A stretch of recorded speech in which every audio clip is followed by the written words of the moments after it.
I think even in our space, as all entrepreneurs probably, like you don't always learn from being the biggest or from the biggest people. Like I think one of the benefits of like we had somebody that's a pretty high level investor that joined recently that's like one of the biggest people in our group. And he said, I'm coming for the people that are in our gold group, that are those that are doing 10 to 50 deals. Cause he's like, they're hustling and they're doing things that like I don't think about. And I need nuggets from people that are like in the trenches doing it.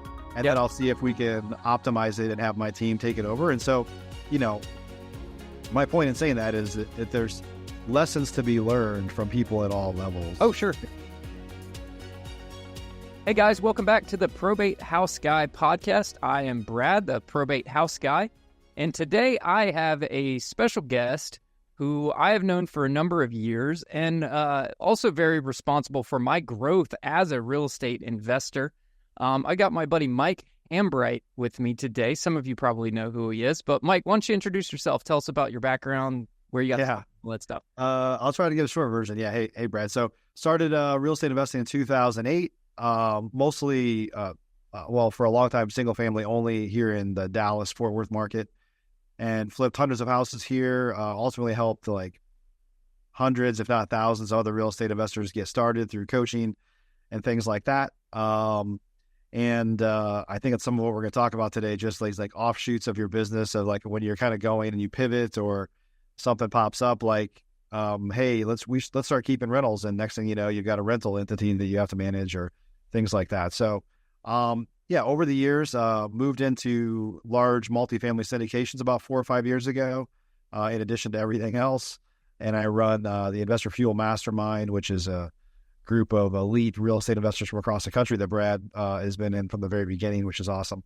And do a bunch of, I run Investor Machine, which is a done-for-you lead generation, kind of a marketing outsourced company as well. So, I guess over the past, 15, 16 years now, I've got my finger in a bunch of different things. It's kind of how it's evolved.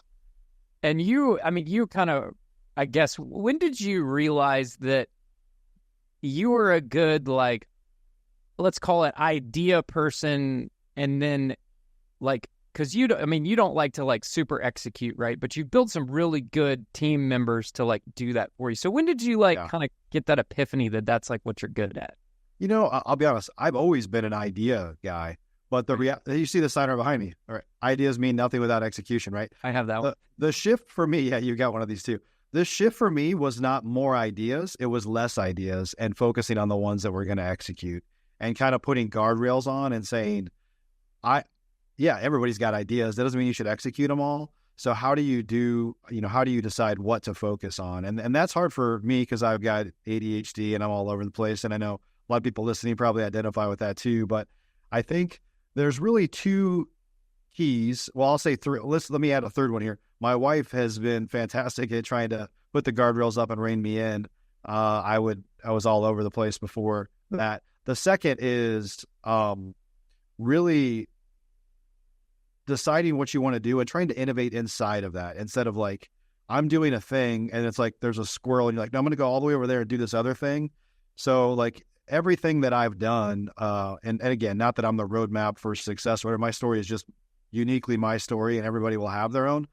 But there's a lot of stuff that you don't see that we've done and it failed and we just kind of fizzled out and we moved on, that nobody has ever seen. But the things that we do, I think putting guardrails around trying to innovate inside of that instead of like totally different things, which is, there probably was a point where I wanted to do a lot of totally different things. And with everything I have done now, you could backtrack and kind of see how that story evolved. It's like, we came to a fork in the road and then this happened.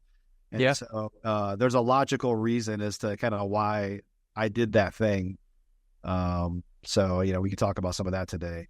Sure. Yeah, I think that's the key, is not to just like, ideas are everywhere, but they don't really matter unless you can go execute it. And then I think the other thing, for me is just finding good people or having good people. And I have a better team now than ever before, but it's still a struggle. Like, how do you find people to go do the things that you just simply won't have the capacity for at some point in your life, for sure? Yeah, and over time, even though you have good people, some people move on to other things, Yeah. right? And then you got to like replace that rock star person, and that's a learning curve when the first time Yeah. you like a really good person decide, hey, I want to do this or go here instead, you know? Yeah. Yeah. So how is that kind of, how have you treated that over the years? I'm sure the first one was like, oh, You know, there's not many people that have left to do their own thing that was a difficult one for me to replace. I mean, I would say that, one of the challenges we have as real estate investors, I think as entrepreneurs, is sometimes we invite like other entrepreneurs into the business. And that's, that's a challenge. Like it's not like it's not like in an interview process, you're going to say, are you committed to working for me for the rest of your life? Like, you're not going to say that. It doesn't even make sense. But I think, you also probably, like in the real estate side, you wouldn't bring somebody in to be an acquisitions manager, and all throughout the interview, they're telling you how they want to be your competitor or how they want to go compete with you either, right? So sure. I think it's a balance of maybe it's not that I'm looking for people that want to be an employee necessarily. And I think for a long time, we kind of talk about this a lot in our, like, I'm unemployable. Like, we kind of talk about like, you should never work for somebody else. But the reality is most people work for somebody else, and there's nothing wrong with that. Sure. As an employer, like, I want those people that if we give them a great opportunity, that they'll stay there and they'll be happy with what they're doing and have an opportunity for growth. I think that's one of the bigger things for us as entrepreneurs is like, you have small businesses, let's be honest. Yep. How do you create an opportunity to retain somebody for a long period of time when you don't have this huge organization that has like all these paths of how they can advance, right? You have to find ways to grow your business for their sake. Like, they want growth as well. And if you are happy with somebody that just has this entry-level job and never wants more than that, then what does that say about your business, right? Sure. Right. Yeah. And some people don't want to be entrepreneurs. Yeah. Like my wife, for example, like she loves what she does and she doesn't want to be an entrepreneur. She's scared of it, right? And that's fine. That's her choice. And she's really good at her job and grown in her career. But she likes working for big companies and, doing big things at big companies, and that's okay. Yeah, there's a lot. I mean, honestly, entrepreneurship is not for everyone. And the reality is like, there's a bunch of people that just end up in this kind of self-employed box where you still have a job. It's just that now the job doesn't shut off at 5 or 6 o'clock. It's like it never ends, right? And so that's not a great place to be either. I mean, people appreciate that, well, I'm my own boss, but you become a slave to your business as well. And so there's honestly, there's nothing wrong with working for somebody else. If you should never feel bad that you're doing that. Like, if you aspire for more, that's something different. Yep. But if you're content with that and you like to be able to shut it off, because, for guys like you and me, you're laying in bed at night thinking about things that are breaking, or you get, you get the inevitable call that one of your rental properties just burned down. And like, there's a lot, you're kind of on call 24/7. Right. And so, I don't want that for myself. And I understand why a lot of people don't want that, want that burden either, for sure. Right. And you and I are both corporate refugees, right? We were in corporate America prior to real estate and realized that wasn't necessarily the best place for us, and recognized that there's a lot of kind of self-reflection in that. I mean, you were, for sure. You were a lot higher up in that world than I was, right? And how was that? I mean, I know yours kind of came abruptly and you had a... Well, I got fired, but, that's a whole nother story. But I would say that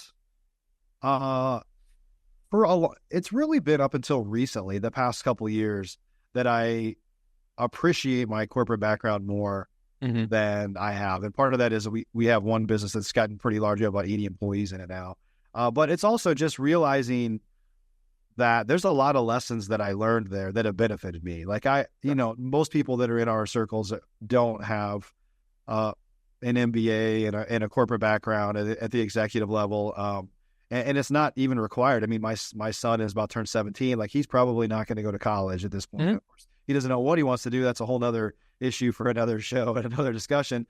Sure. But, you don't need that experience. But when I look back, it's like, well, the experiences that I learned of even something as simple as like thinking bigger. Like if I look back at, I worked for one of the companies I worked for was it was a $5 billion a year company.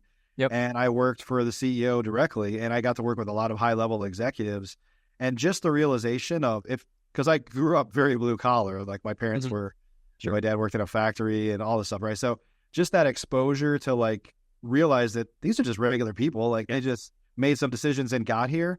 Yep. It starts to make you think bigger. It's like, well, kind of like if they could do this, I could do this, right? And so just something that is kind of basic is like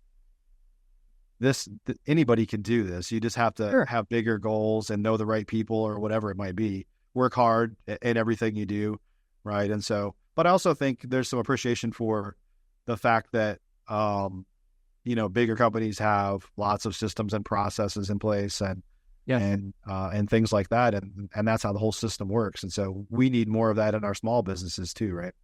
Yeah, definitely. I mean, systems and processes have helped me evolve, and I'm nowhere near like a super systems process like expert, but you have to have them. Otherwise, you're just running around like a chicken with your head cut off. Like for sure. For sure. Yeah. And in our businesses, there tend to be stuff that is very repetitive. You do over and over and over again. Those are the perfect ones to kind of put in place the right systems and processes.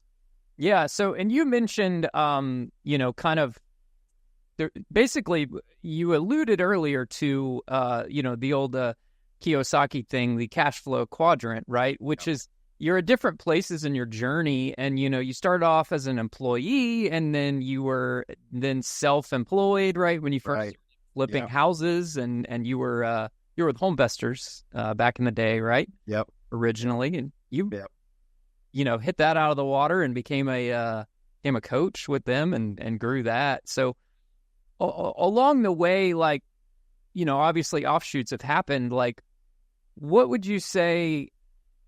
Did you ever hit like a brick wall and say, I've got to make a change now? Or it was more of, what if we did this? Like, how would you say some of your offshoots have started? Yeah, I don't know. So, I've hit a ton of brick walls for sure. I think there earlier on in my journey, I would say that I had random like squirrel type moments where it's like, hey, I'm going to go start this thing or do this thing. And then, like now I'm at a point where it's like, just being kind of open and honest, like I turn 50 next month. Like I don't have to work as hard as I do, but I love the challenge of these things. Right. And so I have like, at some point, what am I going to do when I'm 60? Like, am I going to work this hard forever? Like the goal is to not have to work hard, but if you want to, that's fine. Right. Yes. And so I think I'm very strategic at this point that like Investor Fuel, I want to do that forever. Like I love Investor Fuel. I love the community. I love traveling with everybody. Like we get to do a lot of amazing things. My best friends in the world are in that group, right? And they're customers of mine or clients, if you will, but they're also my friends. Right. And so, and there's other things that it's like, generally on the investing side, I want to do stuff that's just more passive because I don't want to be in that rat race as much as I have been in the past, even though I've done all that. And so I think it's just taking like, what am I going to stop doing and what am I going to start doing or doing more of? Or, can you find, Jason Lewis, who's my partner in Investor Machine, gave a presentation a couple of years back that is really, really resonated with me. It's like, well, sometimes people say, I want to be I want a passive business like multifamily. Well, it turns out that maybe it's not all that passive. I mean, there's issues and there's drama. Certainly rental properties are not as passive as what people not at all think they are before they own them. And then they own them and they're like, okay, I got to do, even if you have a property manager, they're still not passive, right? Correct. You're still managing the manager. Yeah. So it's like, okay, well, what if I can create an active business, but I could scale it up to the point to where I could put a team in place and it's more passive for me, but it's not a passive business. Because the reality is with a passive business, truly passive, your return is capped always. Like somewhere between 6 and 8% on multifamily, like maybe on the upside, if everything works out as planned, it ends up being 16, 18% over a longer period of time. But, most active businesses I've started, the returns are hundreds or thousands of percent. Like it's just, you started with knowledge and some resources and it just blew up. Right. And so, sometimes for me, I think more of a passive business. I've been thinking more about this lately. Is like, if we want to do more passive businesses, what can we scale to a point to where it is an active business, but my role is more passive than it might have been in the past, if that makes sense. So I don't know how we got on this tangent here, but that's kind of how I guess it's changed over time. Like, I think as I've gotten older, we only have one son. He's, like I said, he'll turn 17 next month.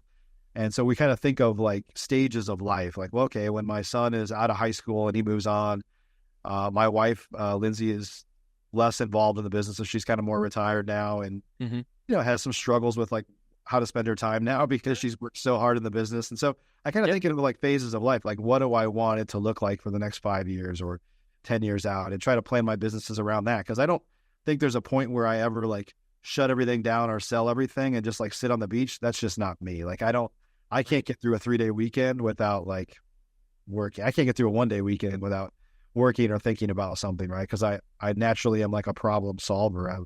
That's business for me is my Sudoku. Like, I like to solve problems, right? Right. I'm the same way. Like, I can't sit still. So some people are like, oh, are you going to retire? It's like, I don't think I'll ever retire. Right. Like, I will just, and even still, like, my dad retired a few years back, probably like 5 years back. And he was like 6 months into it. And he's like, I'm bored. I played a bunch of golf. Yeah. And he went back and took a consulting job, and he's still consulting to this day, 5 years later. But what he does now is he works for about 6 months out of the year, does a few consulting gigs, and then he takes 6 months off. Yeah. Sometimes it's a 3 month in between, Yeah, everybody's different. But one of the things that I've talked about this a lot with Lindsay, my wife, is, and the same thing in the context of us and my son, is like, you have to have a purpose. Like, you have to have a purpose in life. Otherwise, that's when you start dying, is when you don't know why you're living, then you start dying. Right. And so, for me, on some level, it's, serving others and solving problems that maybe I'm uniquely able to solve because I've been doing this for so long and I've kind of been through so many struggles. And so, some levels, what I do for Investor Fuel for sure is consulting, right? It's like helping people with challenges that I've already faced or connecting them with people that have been through that, right? Absolutely. And you've also like recognized over time the things that give you energy and the things that take away your energy through trial and error, to then realize like, oh, like, and I remember Jason's, his presentation, it was fantastic. You figure out like, oh, maybe I'm best in this spot in my business. Yeah. Like, I'll delegate everything else out, but I still want to do this because that gives me energy, and that's what I want to do, and gives me purpose and gives me something to do every day that recharges my batteries, Yep. And I realized that a few years ago with my business. It was like, I got an Investor Fuel early on, and everyone's like, scale, and delegate and get yourself out, and And then I realized I was like, no, I kind of like doing, there's aspects of this business that I don't like at all. But there's aspects that I do like, and it's like, well, I just want to do more of that. So how do I delegate things I don't like and keep doing the things that I do like? And maybe a year from now, I won't want to do that anymore, and that's okay, But that's one of my for me too. It was because I started coach. So after I had probably done about somewhere between 50 and 100 deals in like 2009, I started coaching other people. And I was a fairly high volume. I was doing, 60, 70 houses a year, and mostly rehabbing, kind of do it the hard way. Mm-hmm. And when I would coach people, they would often say, well, I want to be like you. And I remember there being times where like, I don't want to be like me. So I don't know if you should want to be like me, or maybe I didn't say that from like ego purpose, but I thought it. And so I think that was an evolution for me, for a long time. For a long time, it was always about more. And, I think now I spend a lot more time focusing on whether it's people in Investor Fuel or people that we coach or whatever, is like, what are your goals? Like, you shouldn't try to be like somebody else. You shouldn't, you should build a business. That's one of the great things about this business, is you can build a business that helps support the life that you want to live. Yeah. It doesn't have to be about more. It doesn't have to be about bigger. It just has to be about being you and being kind of true. And I know we all lose sight of that sometimes. It's like, it's kind of like spring cleaning. Every once in a while, you have to look at your business and say, why? It's kind of the equivalent of, why do I still have this old sweater? It's like, why am I still doing that? Like, yep. I don't like it. Doesn't even matter. It's not that important in the grand scheme of things, but you just kind of get to a point where you're just doing stuff because you've always done it. Yep. Every once in a while, you got to have some spring cleaning.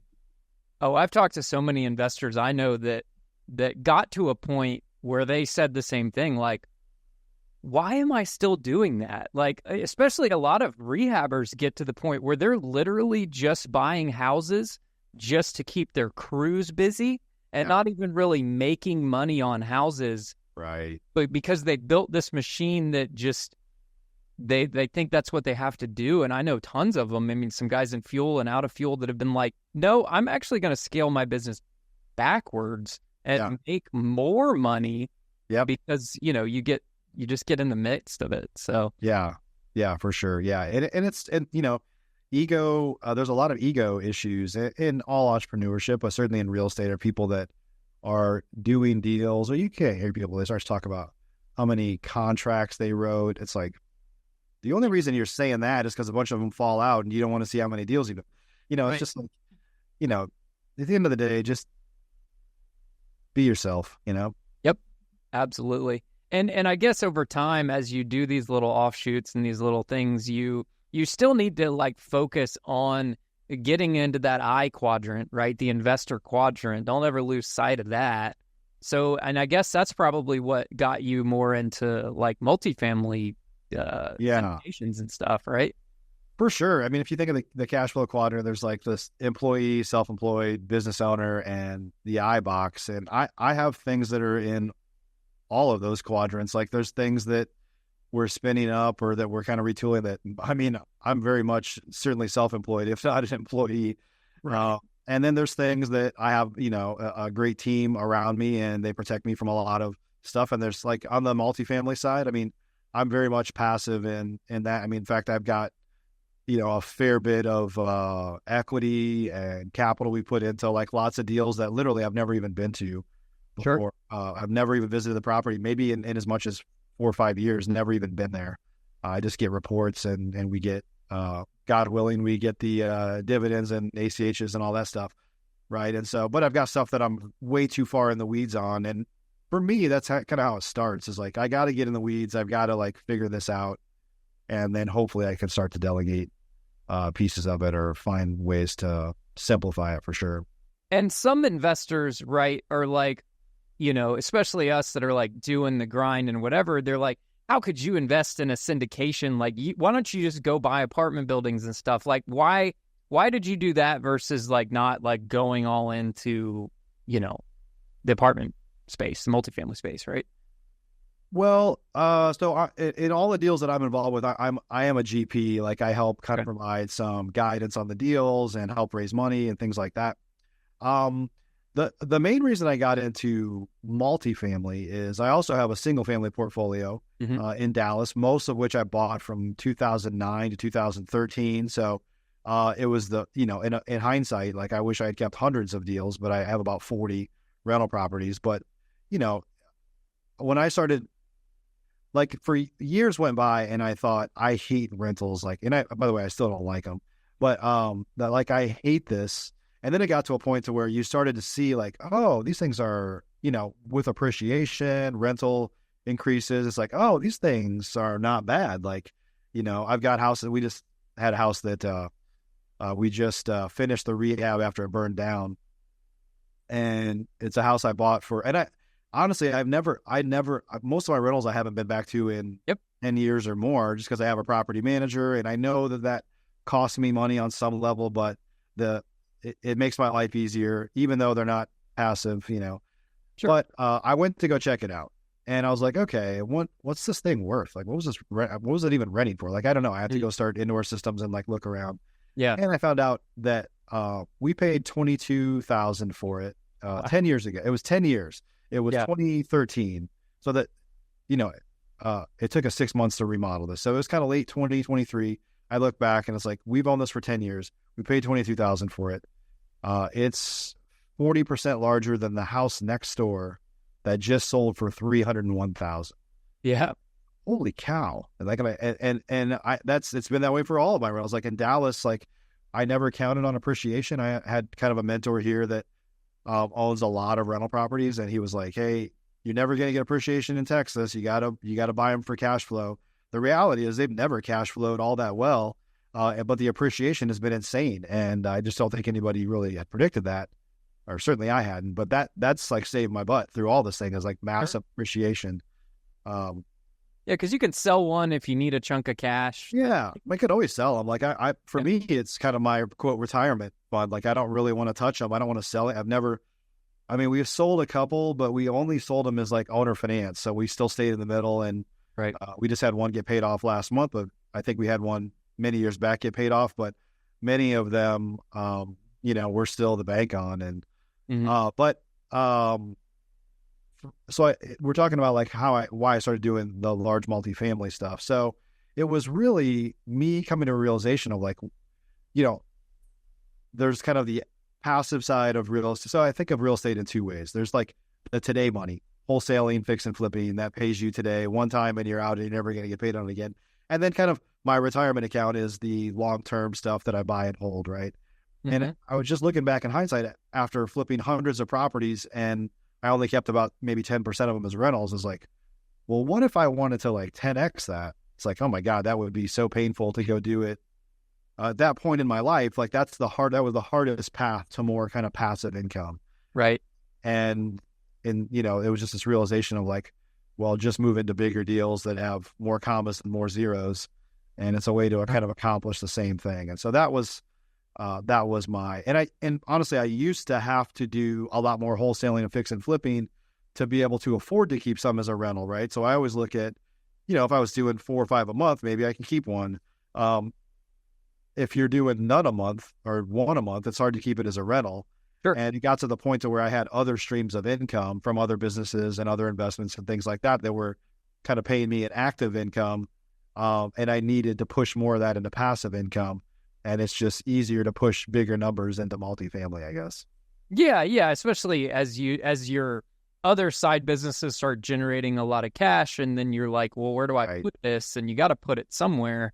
Yeah. And what better place to put it than into real estate? It's easier to go apply. Let's just say hypothetically, it's easier to go apply, $500,000 into a multifamily deal than like, let's just say 5 or 10 single family deals that you're levering up.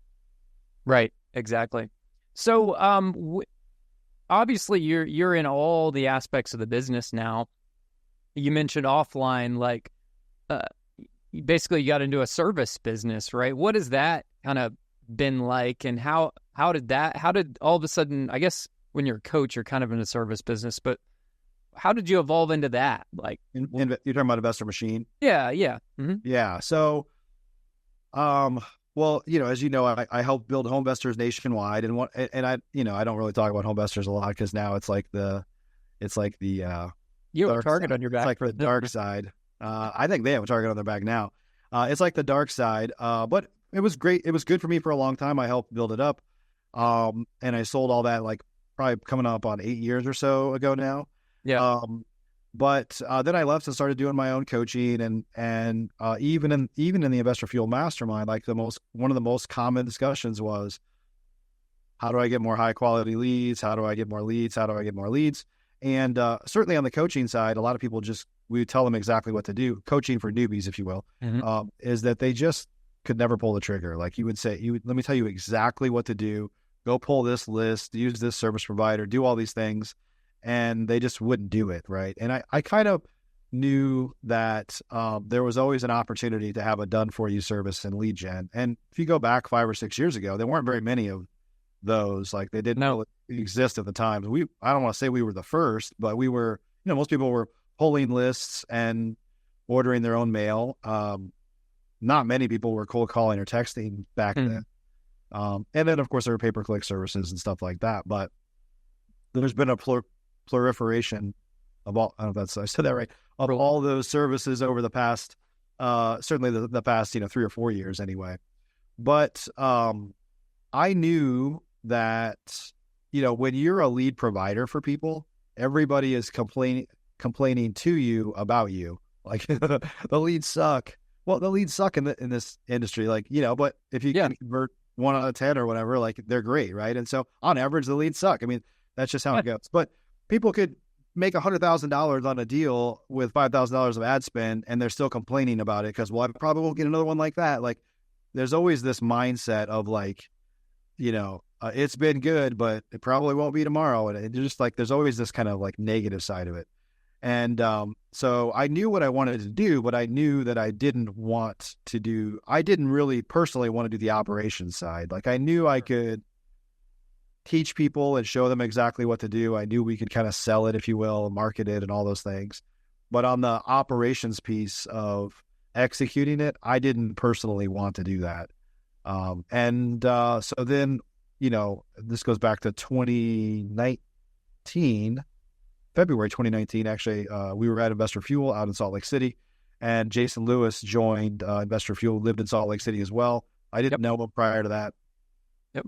And at that very first meeting, he was doing lead gen for like 2 or 3 people on a small level, nothing significant. But, in finding him, and he was a little bit of the yin to my yang, we kind of, I kind of realized like I could market and sell the hell out of this because I know the value of it for people, and people need this. And Jason had at a very small level, he was doing it with himself, one virtual assistant, and some spreadsheets. And now we have like an 80-person team with, data scientists and a whole software development team and all those things. So it's evolved like substantially. But I kind of found somebody that could handle the side that I didn't want to handle. And for him, I think I was the side of being able to really kind of roll this thing out of scale, which at the time, he didn't really have either. So we kind of say it was like peanut butter and jelly coming together. Sure. But that's kind of how it evolved. And we grew pretty fast. And then, then COVID hit, and we thought, oh my God, we're going to get crushed in it. We had our largest period of growth like kind of ever. And then the downturn hit, and we got, punched a bunch of times, just like probably any service industry. And, I think by the end of this year, we'll have scaled back beyond that. And so it's like evolution, right? There's market cycles, and you get hit. And when you're in the down, you can decide to close it down or shut it down or get out or whatever. Or you can say, I'm going to use this period to get stronger and come back even stronger than I was. And that's kind of what we've done. That's killer, man. I love your story, man. You're a good dude, Mike. You've helped me over the years, and Investor Fuel has been critical to my growth. And there's a bunch of other great masterminds out there. I'd encourage everyone to join one. Obviously, Fuel's a good one to join. We're partial to one specifically, right? Right. But yeah, I mean, I remember the first meeting I went to with Fuel, I was still working a corporate job. I remember that. Yeah. That was one of your big things was, should I quit my job? Yeah.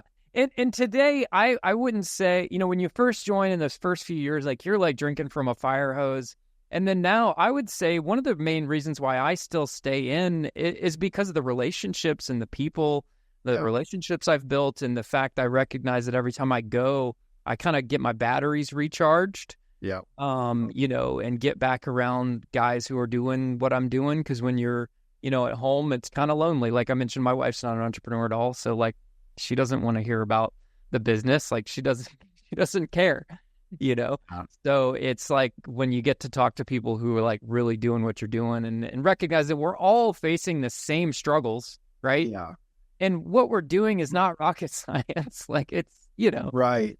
But you feel like, our meetings we have stuff every single week, like online. Yes, but the main meetings are being every 90 days. Like in my experience, it's most of us can go push hard for 90 days, and then you're either crushing it or you're like leaning over the edge of a cliff thinking about jumping off. And so you kind of need it's no mistake that companies generally have quarterly corporate board meetings and annual meetings and things like that as well, right? We tend to do stuff in kind of quarterly and annual cycles. And I feel like it's a perfect time to, as you said, kind of recharge your batteries and go get reset, start thinking about bad habits you picked up and how to stop doing things and what you need to do more of. It provides accountability. And so I think there's a lot of great things that come from it. And you've been a huge giver too. I mean, obviously, I think everybody just giving to each other is what makes this thing for sure. Oh, for sure. Definitely. So if you had a piece of advice to give to somebody new and someone experienced, what would your piece of advice, if someone was trying to get started in this business, what would you tell them? Like, Get started. Well, you said experience too. So I'll just say for anybody, like I think we, most people do everything they can, probably subconsciously, to avoid accountability. And so if you're new, that could be, you're going to get started, but, it's not the right time right now. Yep. Because either you just got promoted or you hear what they said on the news about, the market's not good. It's like the retail market is very different than the investor market. yes, correct. So you just kind of keep dodging and pushing your dreams off, right? And for experienced people, I think avoiding accountability of operating a business at the level that you could, but you're kind of stuck doing a lot of things yourself, and you just never get out of that because you're not willing to be held accountable. Sure. I mean, I give the example, you've probably heard me give this example about how a couple of years back, I lost 50 pounds. I've gained a little bit back, but not anywhere close to that. So, but I hired a coach. Like, this is exactly what we're talking about. And it was by the way, it was virtual. It was a guy that, by the way, was, I never met in person. We talked on the phone once a week, and I put everything I ate into an app and he gave me a very specific exercise plan. And I did it in an app where he could track me. So each was tracking what I ate and what I exercised. And I had a little journal that he was using to help hold me accountable. And it's like, I basically hired a guy to tell me to work out more and eat less, but I do that.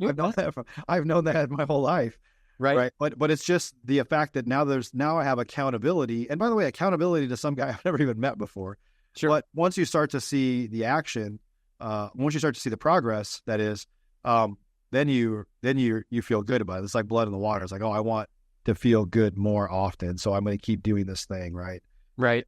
It's the same thing for entrepreneurs. Like, if you don't have a group like Investor Fuel or something like that, where you have some level of accountability. I mean, we have monthly accountability calls. We have goal planning sessions. We have our whole own operating system now for people to plug into their business. Like, if you're not using tools like that to say, here's where I'm at and here's where I want to go, and kind of mapping a plan to get there, or here's what I want to stop doing, and you're not using other people, whether it's a coach or a mentor or even a group of peers, to kind of hold you accountable, then you're probably stuck, honestly.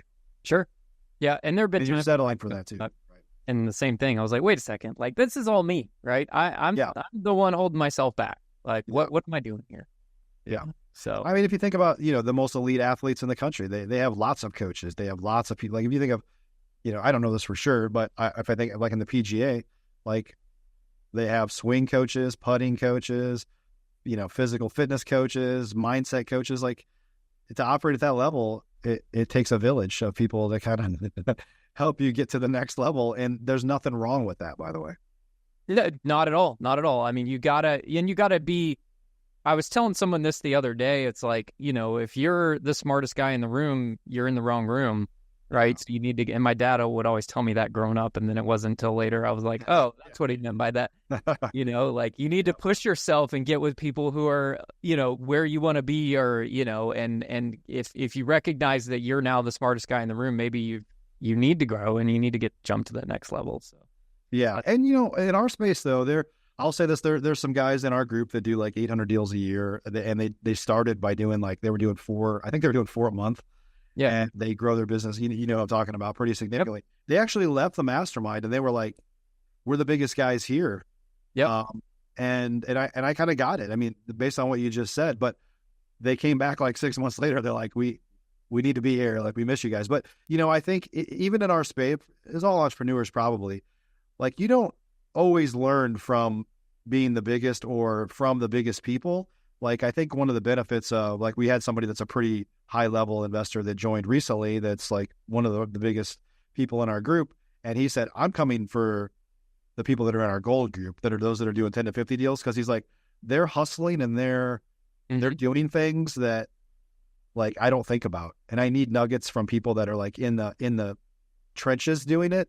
And then I'll see if we can optimize it and have my team take it over. And so, my point in saying that is that there's lessons to be learned from people at all levels. Oh, sure. Based on their experience and their background. And so there's, the great thing about our business is one little nugget could be a 6-figure nugget for you, right? It's like you just, oh my God, there's been things that I've heard through my last 15 years, like just little bitty things that I like overheard in a conversation at the bar or something. I was like, wait, what did you just say? Like, tell me that again. It's like, oh my God, that's worth a couple $100,000 a year to me. Like little bitty nuggets that I was like, I never even thought of that. And then you can, in a group like ours, you can say, well, can you tell me how you do that or show me? And people are like, yeah, let me show you exactly what we do. Yeah. And you can climb a learning curve like way faster than just hearing something and then going to try to figure it out. Like in our group, people will show you exactly what they're doing, Oh, that's the value in being a part of a mastermind group and a higher level mastermind. So, well, hey man, we're running out of time here. I really appreciate you coming on today, Mike. Yeah, thank you for the opportunity. Chatting with you, man. If people want to get a hold of you, what's the best way to get a hold of you? The best way, well, of course, if you're interested in learning more about Investor Fuel, you can go to investorfuel.com, investormachine.com for our lead gen services. And then you could just maybe connect with me on Facebook, where I spend too much time, unfortunately, but that's where I hang out. Yep. Awesome. Hey, Mike, thanks for coming on today. And guys, thanks for checking out another episode of the Probate House Guy podcast. By the way, we, like I mentioned in the last episode, we've actually launched a done-for-you marketing service for probate specifically, just for the probate niche. And if you're interested in learning more about that, go to probatehouseguy.com. Hey, Mike, thanks again for coming on. Good chatting with you. The opportunity. All right. See ya. See ya.